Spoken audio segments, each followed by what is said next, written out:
quand ils n'auront plus sur les lèvres que l'infinie litanie des désastres, quand leurs yeux s'arrêteront sur un ciel verrouillé et une terre à l'abandon, quand ils plieront sous la bourrasque des illusions perdues, et quand ils se laisseront gagner par la froidure du dedans, dis-leur.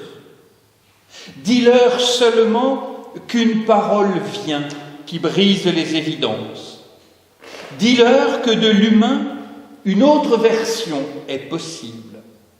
Dis-leur que l'hiver des cœurs abrite une promesse.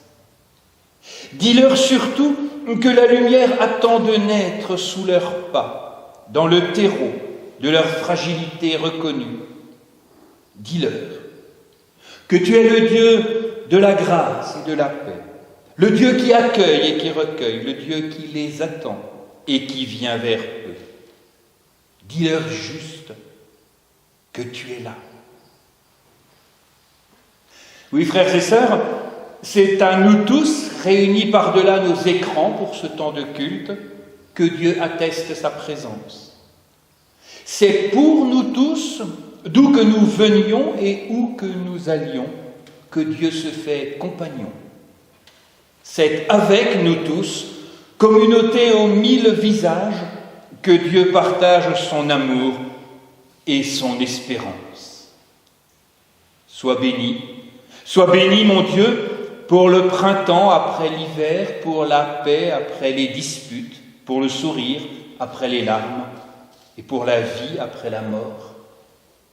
Sois béni pour toutes les fois où ton amour nous fait repartir, recommencer, revivre, renaître. Sois béni pour la vie que tu partages. Amen. Et c'est par le chant que nous ferons monter à Dieu notre louange. À Dieu seul, nous rendons gloire.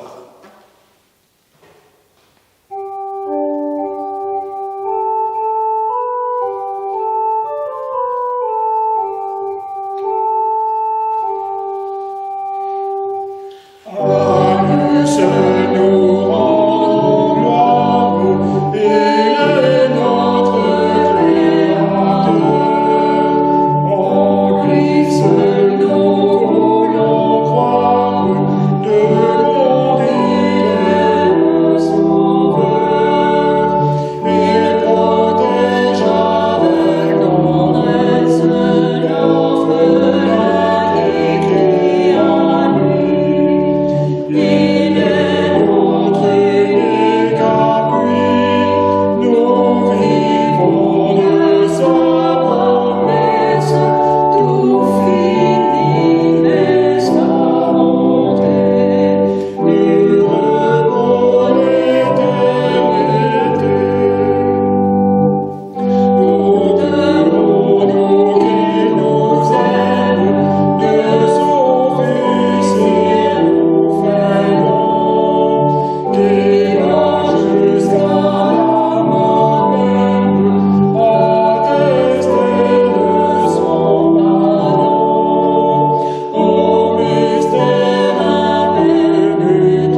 Seigneur, c'est le moment pour ton Église de sortir avec prudence du confinement. Alors nous regardons en arrière et nous te disons merci pour ta présence fidèle dans la peur et la solitude, dans le calme et la béatitude. Merci pour ce que ce confinement a révélé de beau, le courage et le dévouement des travailleurs et surtout des soignants, la compassion et la solidarité, la simplicité et la créativité. Merci pour ce temps retrouvé et le sens des priorités. Nous regardons en arrière et nous te demandons pardon d'avoir jugé et critiqué, d'avoir minimisé et de nous être emportés. Pardon pour ce que ce confinement a révélé de laid, la profondeur des inégalités, ta création exploitée, les femmes violentées. Pardon pour cette quête du profit qui dicte tant de nos stratégies. Mais Seigneur, nous regardons aussi en avant et nous te confions tout ce qui nous habite aujourd'hui, ce que nous aurions pu mieux faire et ce dont nous sommes fiers, nos peurs et nos appréhensions, nos doutes et nos questions, nos espérances et nos ambitions. Nous regardons en avant et nous te demandons aujourd'hui encore de nous donner ton esprit, qu'il soit notre force et notre consolation, qu'il nous aide à continuer de prier, qu'il nous donne de comprendre ta volonté et qu'il nous inspire pour œuvrer à tes côtés et faire grandir la justice et la paix. Amen.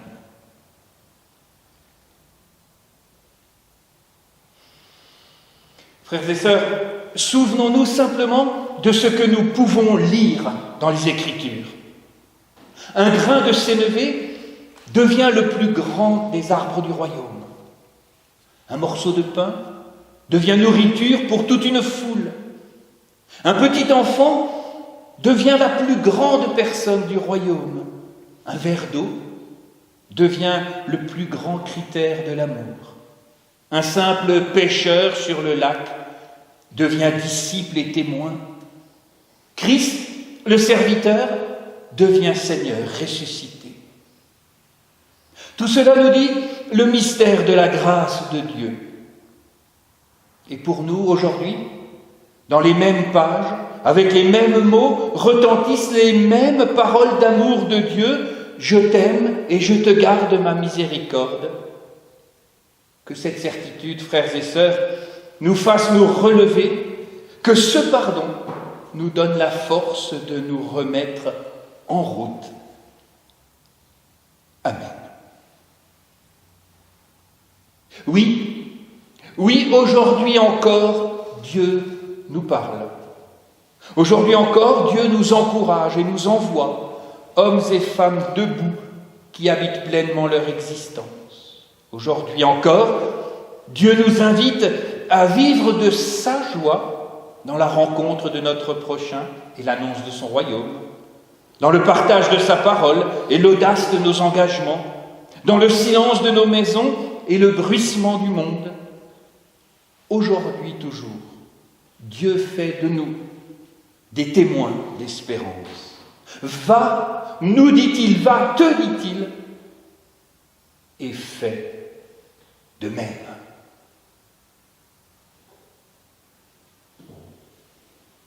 Dans ta parole, ô Dieu, je puise force et vie.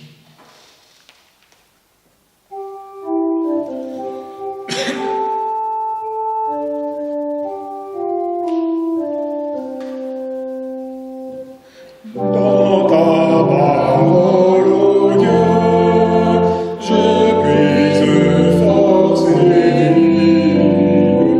Elle est sur mon chemin, le guide au flambeau.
Je voudrais faire silence, Seigneur, et t'attendre. Je voudrais me taire afin de comprendre ce qui advient dans ton monde. Je voudrais faire silence et être proche de toi ainsi que de tes créatures. Je voudrais faire silence pour que parmi les voix multiples, je reconnaisse la tienne. Je voudrais faire silence et m'étonner que pour moi, tu aies une parole. Je voudrais faire silence. Souffle ton esprit, Seigneur, pour que par-dessus les bruits du monde et par-delà les silences des hommes, jaillisse ta parole. Amen.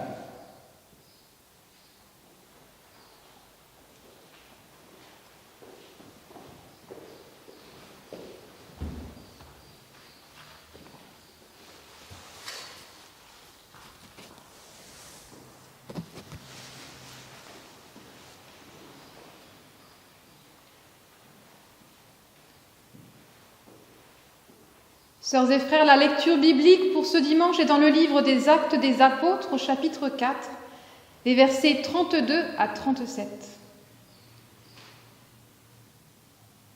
La multitude des croyants était parfaitement unie, de cœur et d'âme.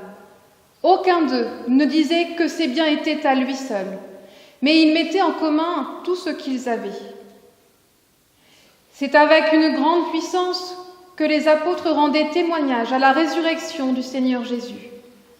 Et Dieu leur accordait à tous d'abondantes bénédictions. Personne parmi eux ne manquait du nécessaire. En effet, tous ceux qui possédaient des terrains ou des maisons les vendaient, apportaient la somme produite par cette vente et la remettaient aux apôtres. Et on distribuait ensuite l'argent à chacun selon ses besoins. Joseph, un lévite né à Chypre, que les apôtres surnommaient aussi Barnabas, ce qui veut dire celui qui console, vendit un champ qu'il possédait, apporta l'argent et le remit aux apôtres.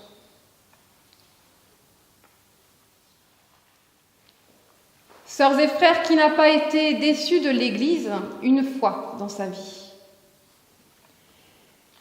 Si je vous laisse réfléchir un petit peu trop longtemps sur cette question, vous allez évoquer un pasteur qui vous a énervé, une mésentente avec un paroissien, une décision incomprise à propos d'un rite. Nous pouvons toujours trouver autour de nous des sources de déception. Il suffit de nous interroger sur ce que nous voulons et sur ce que nous vivons, et étrangement, il y a toujours un écart entre les deux. Alors à qui la faute, cet écart? À nos idées, à nos envies, ou à l'autre qui n'y répond pas à ses idées et à ses envies? Et puis là encore, deux choix, en vouloir à soi-même ou en vouloir à l'autre. Mais attendez, nous sommes en Église, nous annonçons le pardon, la joie, l'amour, et je viens vous poser des questions sur vos déceptions, sur vos jalousies, sur vos plaintes. Honte à moi, je dois méconnaître l'Évangile apparemment.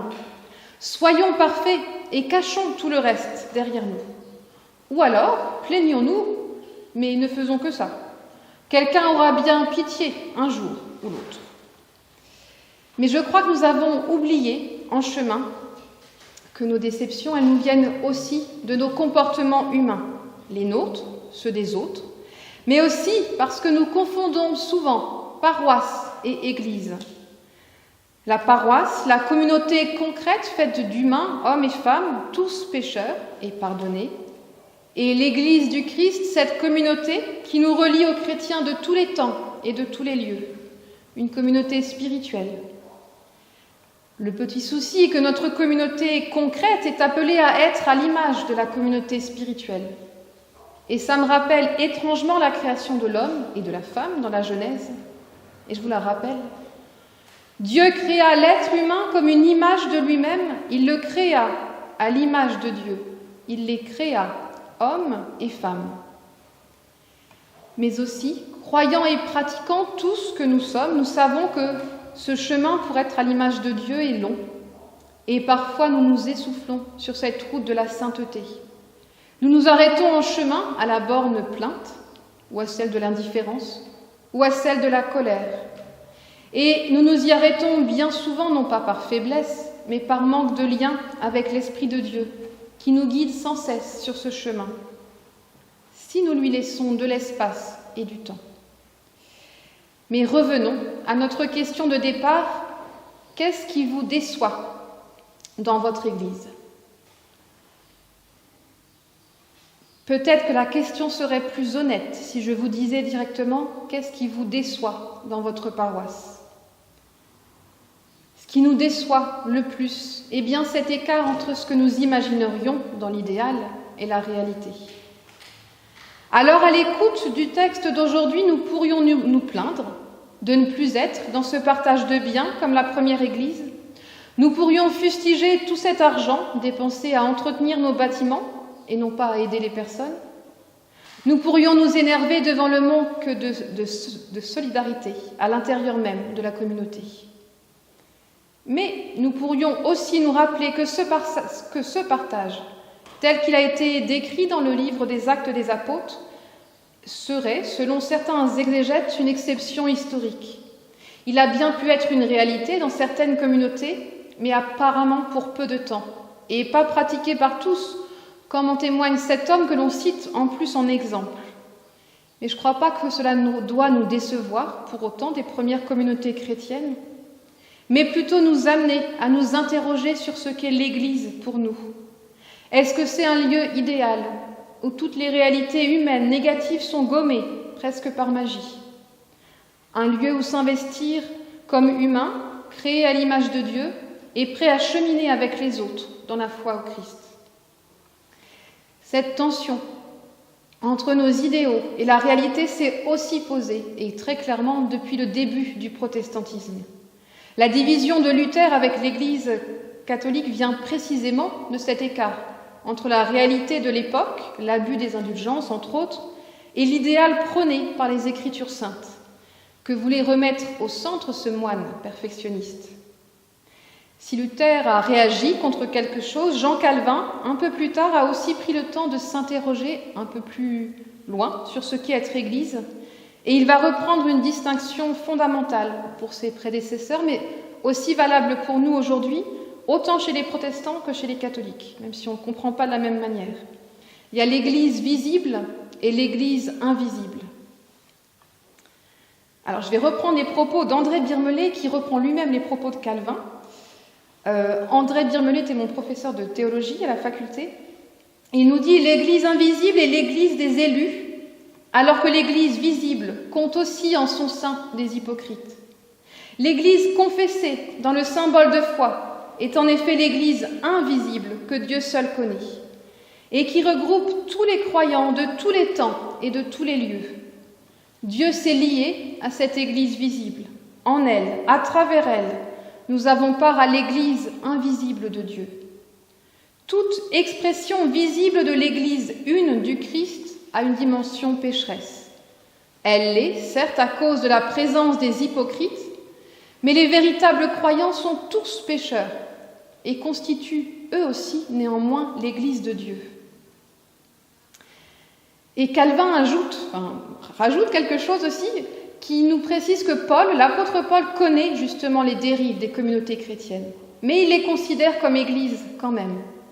Et Calvin nous dit « Paul a fait ça afin que nous ne cherchions point une Église n'ayant aucune ride ni tache, ou que nous ne rejetions incontinent et dépouillions de ce titre toute compagnie en laquelle toute chose ne serait point à notre souhait. »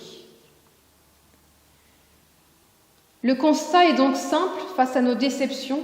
Nous rêvons de l'Église visible et nous pensons qu'elle doit être... nous rêvons de l'Église invisible et nous pensons qu'elle doit être dans l'Église visible. Mais c'est oublier la dimension pécheresse en nous. Autrement dit, plus individuellement, chacun se trouve parfait ou pense que son idéal est la perfection sur terre, et nous voulons que cette perfection s'incarne dans le réel. Et si ce n'est pas le cas, nous sommes profondément déçus. Alors la première des étapes que nous fait découvrir cette distinction entre Église visible et invisible, et non pas le constat d'un idéal que nous ne pensons jamais atteignable, mais bien d'abord la gratitude pour cette Église invisible, qui nous relie quand même au-delà des siècles, des lieux et même des confessions religieuses. L'Église invisible, c'est l'Église du Christ, elle est entre les mains de Dieu et non entre les nôtres imparfaites. Et je crois que nous en avons un avant-goût quand nous nous réunissons entre chrétiens de toute confession et que nous prenons le temps de prier et de dialoguer ensemble sur notre foi. Et puis la deuxième étape est d'accepter notre imperfection, notre côté pécheur. Et là, vous pouvez légitimement être déçus des pasteurs modernes.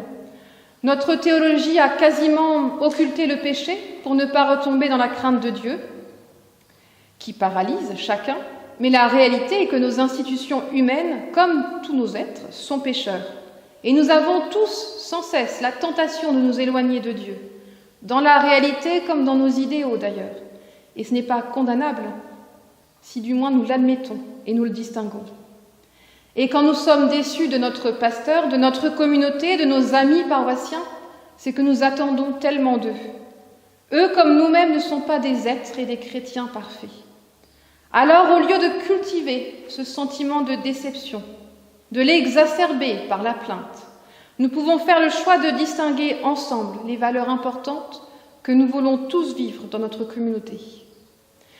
Nous pouvons reprendre le chemin du dialogue, de la relation, et non de l'invective stérile. Car croire en son idéal, c'est aussi s'éloigner des autres toujours plus. Croire en Dieu, au contraire, c'est se rapprocher sans cesse de l'autre, de Dieu, mais aussi des autres. Et pour arriver à ce dialogue fécond, notre passage biblique nous livre une méthode toute simple dès le premier verset. Je vous le relis. La multitude des croyants était parfaitement unie de cœur et d'âme. Pour être unis tous ensemble, il est bon que chacun soit déjà uni de cœur et d'âme, c'est-à-dire dans sa volonté, dans ses émotions, dans ses pensées. C'est énorme, mais c'est déjà bien le point de départ. Et où notre volonté, nos émotions, nos pensées peuvent se rejoindre? En Dieu, dans sa parole qui nous lie, dans la prière qui va nous rassembler, dans la solidarité qui va mettre nos paroles en action. Être unis de cœur et d'âme, c'est cultiver notre vie spirituelle personnellement et en communauté. Qui n'a pas déjà été surpris dans un groupe d'études bibliques quand un participant livre un œil nouveau sur un texte parce qu'il l'avait déjà médité personnellement? Nous pouvons nous enrichir sans cesse de la vie spirituelle des autres, et celle des pasteurs n'est de loin pas supérieure aux autres. Chaque vie spirituelle dans notre communauté a du poids face aux autres. L'important, ce n'est pas les mots que nous employons, les auteurs que nous connaissons, mais la sincérité de notre démarche envers Dieu. Et elle va ressortir toujours de la manière que nous avons de partager ce qui nous tient à cœur. Mais cette vie spirituelle, individuelle, collective ne suffit pas. Notre passage d'aujourd'hui nous rappelle bien que notre foi ne peut pas faire l'économie d'un rapport à l'argent. L'argent, le concret de nos vies, encore plus en ce moment où de nombreux pays, dont le nôtre, sont au cœur d'une crise économique. Jésus, je vous rappelle, et je pense que vous le savez, nous le mentionnez souvent, vous ne pouvez servir Dieu et Mammon. Ou encore en langage plus moderne, vous ne pouvez servir Dieu ou l'argent, et l'argent, pardon. Si l'argent devient un but, une fin en soi, non plus un faible moyen, alors on s'éloigne inexorablement de Dieu. Alors la question n'est pas de ressembler trait pour trait aux premières communautés chrétiennes décrites dans les Actes des Apôtres, et à ce communisme d'amour, comme l'appelait Troeltsch. Ce serait retomber dans l'ornière d'un idéal inatteignable. Mais quand même, on doit s'interroger dans notre communauté sur notre rapport à l'argent. Vous me direz que nos paroisses en manquent, c'est vrai, mais que vous ne souhaitez pas forcément donner pour entretenir du bâtiment. Vous me direz souvent aussi que vous ne savez pas où l'argent va. Mais alors pourquoi donner plus facilement à la Ligue contre le cancer qu'à la paroisse? Parce qu'on peut avoir le sentiment que la Ligue, elle, investit pour l'humain et que nous investissons dans la pierre. Je ne veux pas forcément faire culte dans un jardin tous les dimanches, mais nous devons bien admettre que les budgets paroissiaux sont gangrénés par l'entretien de nos nombreux bâtiments, indispensables pour vivre notre foi communautaire, Mais ne sont-ils pas devenus un peu trop nombreux, voire même un peu trop vastes pour le peu d'humains qui y viennent encore? L'idéal dans nos budgets paroissiaux, c'est devenu le solde zéro, pas l'excédent, juste pour éviter le solde négatif. Nos budgets sont solidaires, déjà solidaires, avec notre union d'église, avec la mission de l'église aussi, et la mission qui va en dehors de l'église. Mais où est notre solidarité locale? Bien souvent, quand on a fini de tout payer, on n'a plus vraiment assez pour encore donner. Et elle est quasiment absente, cette solidarité locale, car nous tentons de survivre financièrement, surtout sans rien lâcher de nos pierres. C'est important, nos bâtiments. Notre foi chrétienne nous le rappelle, cette première communauté est appelée à se rendre visible dans notre rapport à l'argent, que ce soit individuellement ou collectivement. Alors, selon les exégètes, ils ne sont pas tous d'accord, mais dans notre passage, certains disent que ce n'est pas forcément un partage complet des biens qui avait lieu, mais c'était surtout ceux qui avaient du surplus, qui vendaient de leur terrain, qui avaient du surplus par rapport à leurs besoins, et qui vendaient un bout de terre ou autre, pour que les besoins vitaux des autres soient comblés.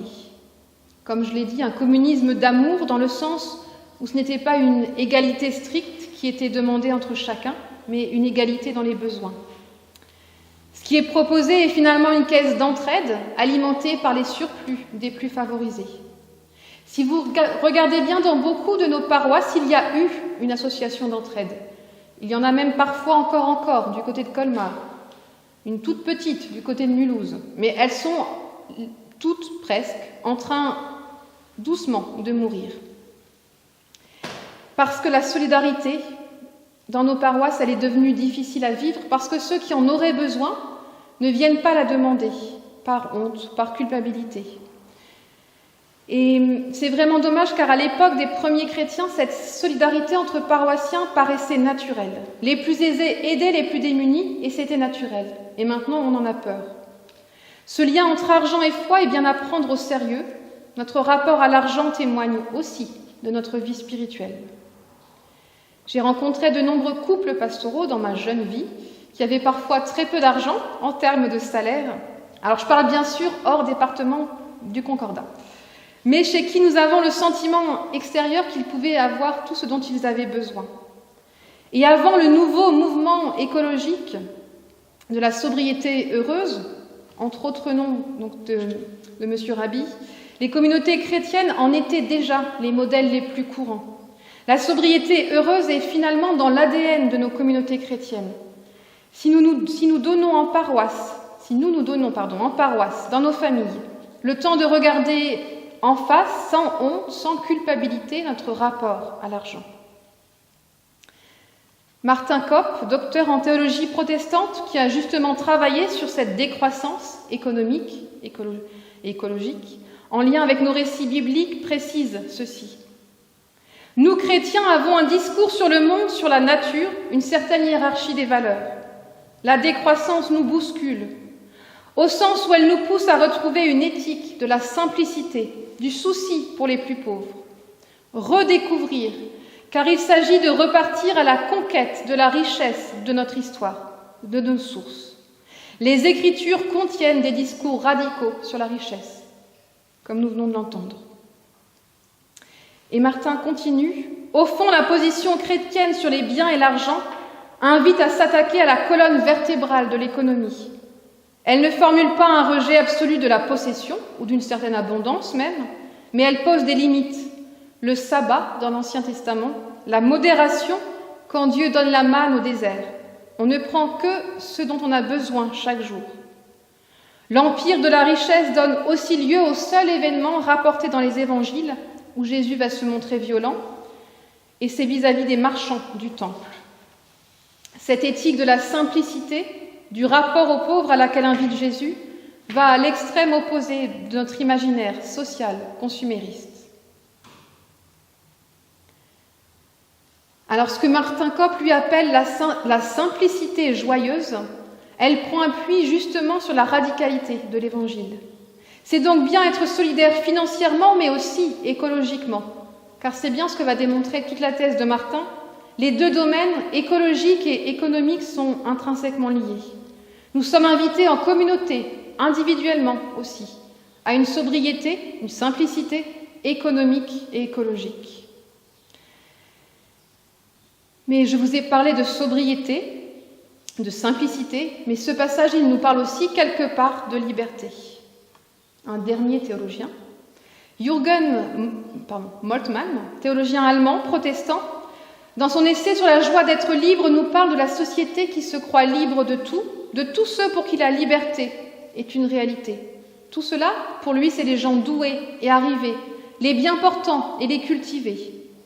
Mais dans cette société de liberté, il existe aussi une forme de ségrégation.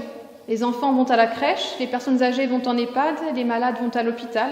Chacun a sa place et le monde peut tourner, économiquement surtout.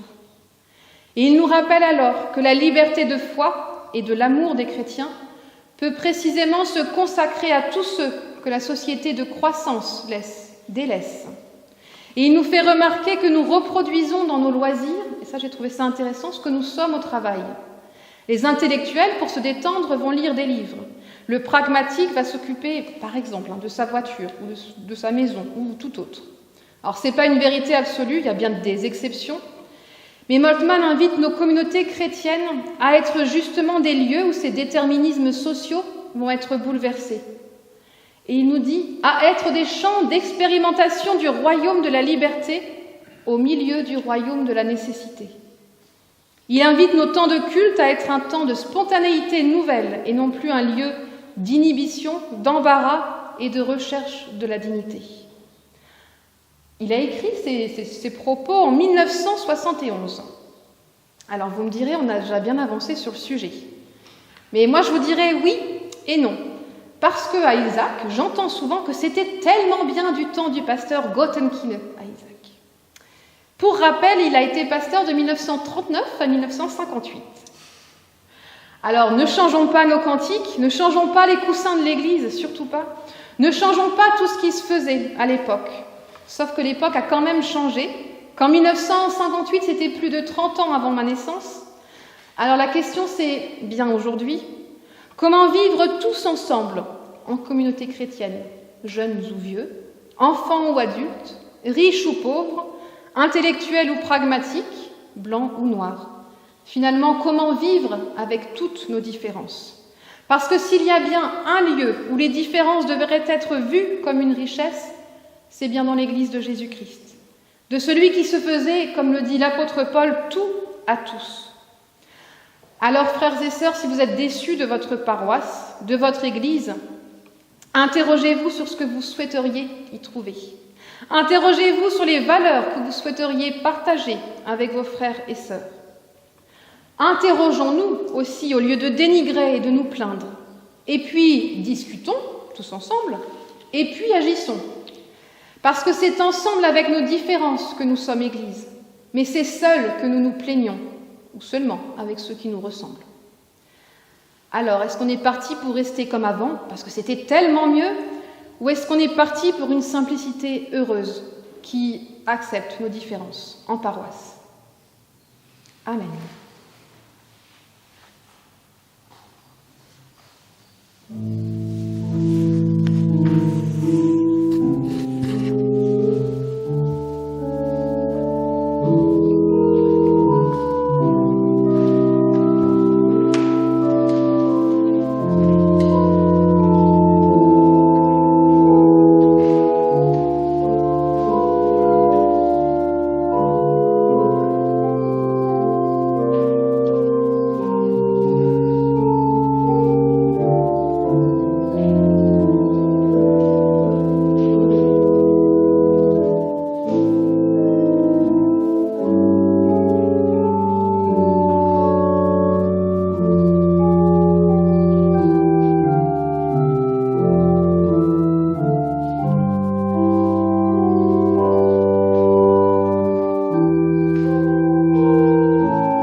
ayant entendu et reçu la parole de Dieu, je vous propose d'affirmer notre foi. Je crois en un seul Dieu, notre Père, qui a pour le monde et pour chaque être humain des projets de vie, de joie et d'espérance. Et pour les mettre en œuvre, il parle. Et par-delà tous les chaos du monde, sa parole rend possible la vie. Je crois en Jésus, Christ de Dieu, notre Seigneur et notre Frère, qui est Fils de l'homme et Fils de Dieu. Il vient à nous, porteur d'une parole qui nous dit l'amour du Père et le salut de l'homme et l'espérance du monde. Je crois en l'Esprit Saint, qui nous est laissé comme un don de la grâce, attestant d'une parole qui appelle notre foi, fonde notre espérance et suscite notre amour.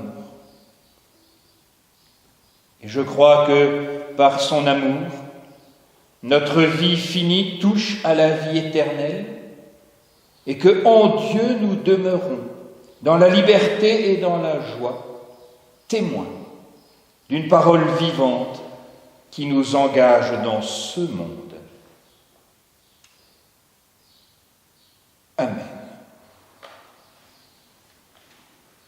Ce monde que Dieu nous appelle à aimer.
Prions.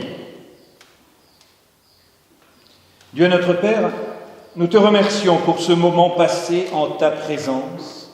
Merci pour ta parole qui a restauré nos forces et ravivé notre espérance. Nous voulons te remettre ce monde où tu nous envoies. Vois ces souffrances qui nous laissent souvent impuissants. Vois les mains qui se tendent et les cœurs qui se ferment. Ne permets pas que la résignation et le désespoir entraînent ce monde vers le néant, vers un éternel recommencement d'un avant destructeur et inhumain. Nous te prions pour celles et ceux que la maladie, la solitude ou les difficultés enferment dans le doute et le ressentiment. Nous te confions toutes celles et tous ceux qui peinent à reprendre pied dans la vie, bousculés ou traumatisés qu'ils ont été par les mois écoulés. Donne à ton Église et donne-nous de trouver les mots et les gestes pour les accompagner sur leur chemin. Et donne à chacun d'entre nous d'être témoin, en parole et en acte, de ton espérance. Nous te prions pour nos communautés, encore pour un temps virtuel, en te disant chacun chez soi, et pourtant tous ensemble. Notre Père, qui es aux cieux, que ton nom soit sanctifié, que ton règne vienne, que ta volonté soit faite sur la terre comme au ciel. Donne-nous aujourd'hui notre pain de ce jour. Pardonne-nous nos offenses comme nous pardonnons aussi à ceux qui nous ont offensés. Et ne nous laisse pas entrer en tentation, mais délivre-nous du mal. Car c'est à toi qu'appartiennent le règne, la puissance et la gloire, au siècle des siècles.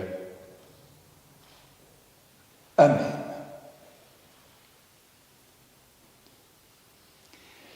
Voici, dit Dieu, je vous envoie. Je vous envoie dans le monde auprès de vos frères et sœurs, auprès de votre prochain, auprès de l'homme blessé au bord de la route, de la femme à bout de force et de l'enfant meurtri. Oui, avec confiance, je vous envoie dans le monde pour y être mes témoins. Et préparons-nous par le chant du psaume 67 à recevoir la bénédiction de Dieu.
Le Seigneur nous bénit et nous garde. Il fait de nous des enfants de lumière et il nous accorde sa grâce. Allons dans sa paix. Allons dans sa joie et rayonnons de son espérance.